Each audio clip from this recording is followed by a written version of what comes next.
TIDCO houses ఏదైతే 2014-19లో పేదలు నిరుపేదలకు ఒక మంచి ఇల్లు కట్టాలని ఆ రోజు ముఖ్యమంత్రి గారు చెప్పింది ఏంటంటే ప్రతి మహిళ తన భర్తతో పిల్లలతో ఆనందంగా ఉండి ఇల్లు కట్టమని చెప్పారు నాకు.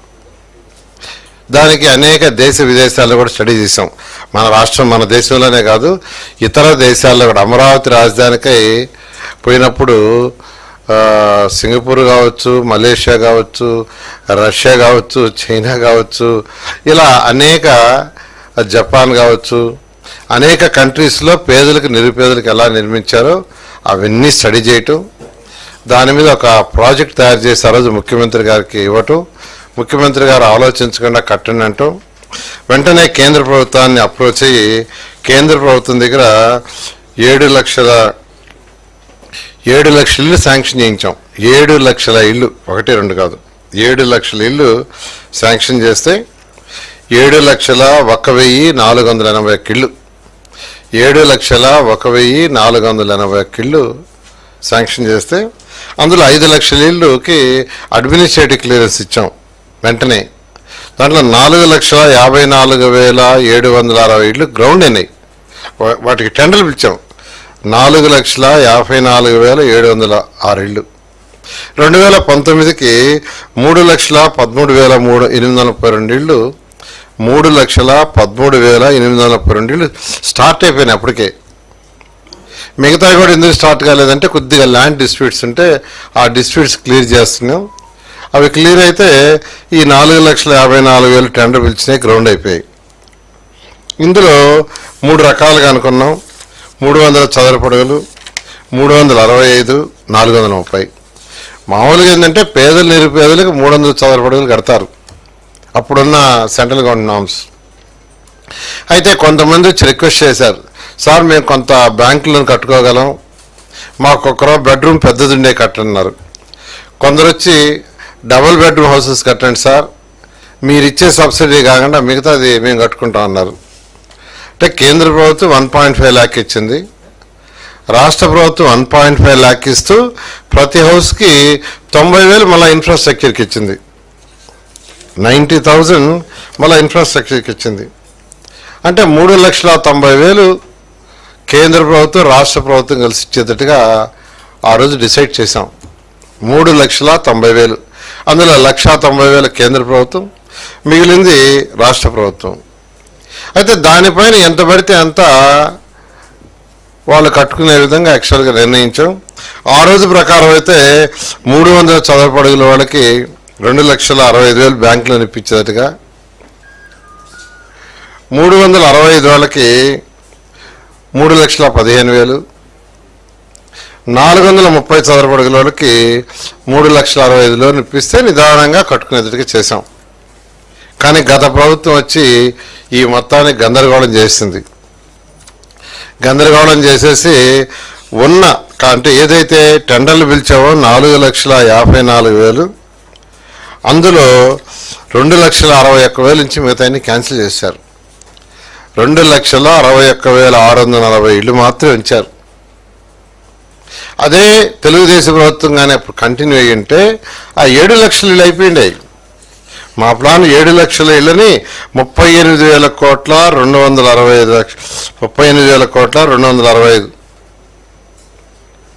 వేలతో చేయాలనుకుంటే 38,000 కోట్లు సుమారుగా చేయాలని ప్లాన్ చేస్తే వాళ్ళు అవన్నీ కట్ చేసేసి 7 లక్షల ఇళ్ళని కేవలం 2,61,000 తీసుకొచ్చారు. కానీ ఆ 2,61,000 ఇళ్ళన్నా పూర్తి చేశారంటే అవి కూడా చేయలే. ఆ 2,61,000లో తెలుగుదేశం ప్రభుత్వం అప్పుడు 77,000 ఆల్మోస్ట్ పూర్తి చేసాం మేమే. ఆ 2,61,000లో 2014-19లో మేమే పూర్తి చేసాం. 50 నుంచి 75% దాకా 64,000 ఇళ్ళు అయినాయి, మేమే పూర్తి చేసినాం. 25% నుంచి 50% దాకా 49,000 ఇళ్ళు అయినాయి. 25% బిలో 1,22,000. కానీ వాటిలన్నా పూర్తి చేశారంటే అవి కూడా చేయలే. అవి కూడా చేయకుండా అలాగే వదిలేశారు. ఈరోజు ఈ ప్రాజెక్టు మొత్తం పూర్తి కావాలంటే టోటల్గా 7,500 కోట్లు కావాల్సి వస్తుంది. ఈ 2,61,000 పూర్తి చేయాలంటే 7,0517 కోట్లు కావాలి. 7,517 కోట్లు అయితే ఈ 2,61,000 హౌసెస్ కంప్లీట్ అవుతాయి. ఈరోజు ముఖ్యమంత్రి గారి అధ్యక్షతన దీని మీద రివ్యూ జరిగింది. ముఖ్యమంత్రి గారు కొంత సజెషన్స్ ఇచ్చారు. అందులో ముఖ్యంగా ఏంటంటే, ఎవరైతే బెనిఫిషరీస్ని ఐడెంటిఫై చేసి ఈ యొక్క 365 చదరపడుగులు కానీ 430 చదరపడుగులు ఈ రెండిటికి లోన్స్ రైజ్ చేశారు గత ప్రభుత్వం, వైసీపీ ప్రభుత్వం.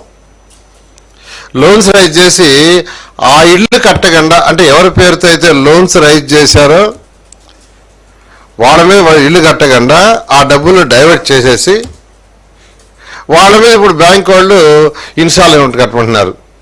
ఇల్లు ఇవ్వాల, ఇల్లు కట్టల, డబ్బులు రైజ్ చేశారు వాళ్ళ మీద, ఆ వేరే దానికి డైవర్ట్ చేశారు. వాళ్ళ నుంచి బ్యాంక్ వాళ్ళు డబ్బులు కట్టమంటున్నారు, లేకుంటే ఎన్పిఏ చేస్తామంటున్నారు.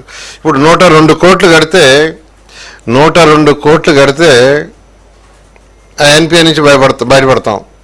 ఈరోజు ముఖ్యమంత్రి గారు ఆ 102 కోట్లు కట్టేదానికి యాక్చువల్గా పర్మిషన్ ఇచ్చారు, ఫైనాన్స్ వాళ్ళకి ఇన్స్ట్రక్షన్ ఇచ్చారు. ఫస్ట్ ఆ 102 కోట్లు కట్టేసి తర్వాత వర్క్ని టేకప్ చేయమన్నారు. వర్క్ కూడా టేకప్ చేసి జూన్ 12వ తేదీ లోపల మ్యాక్సిమం హౌసెస్ ఎన్ని కంప్లీట్ చేయగలిగారో అన్ని కంప్లీట్ చేయమని చెప్పడం జరిగింది. అది కూడా స్పెసిఫిక్గా 1,18,000 హౌసెస్, 1,18,000 హౌసెస్ రేపు జూన్ 12వ తేదీ లోపల కంప్లీట్ చేయమన్నారు. జూన్ 12 తేదీలో, అంటే జూన్ 12కి 1 year అవుతుంది. ఈ లోపల 1,18,000 కంప్లీట్ చేసి ఇనాగరేషన్ చేయాలని ఈరోజు యాక్చువల్గా ముఖ్యమంత్రి గారు టిట్కో హౌసెస్ గురించి ఒక దిశానిర్దేశం ఇచ్చారు. ఆ డైరెక్షన్లో ఈ రాష్ట్రంలో ఏదైతే టిట్కో హౌసెస్ 2014-19లో 7 లక్షలు శాంక్షన్ చేసి 5 లక్షలకి యాక్చువల్గా అడ్మినిస్ట్రేటివ్ క్లియరెన్స్ ఇచ్చి 4,54,000 స్టార్ట్ చేసాం, ఆగిపోయినాయో వాటిని మళ్ళా స్టార్ట్ చేయమని ముఖ్యమంత్రి గారు ఇచ్చారు. వీటిని ఇమీడియట్గా టేకప్ చేస్తామని తెలియజేయడం జరిగింది.